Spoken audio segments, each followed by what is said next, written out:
അദ്ദേഹം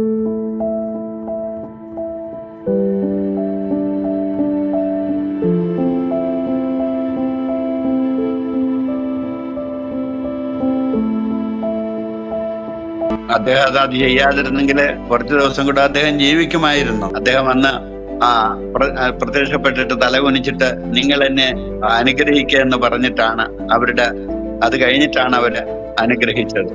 അത് വലിയ ഒരു എളിമയുടെ മാതൃകയാണ്.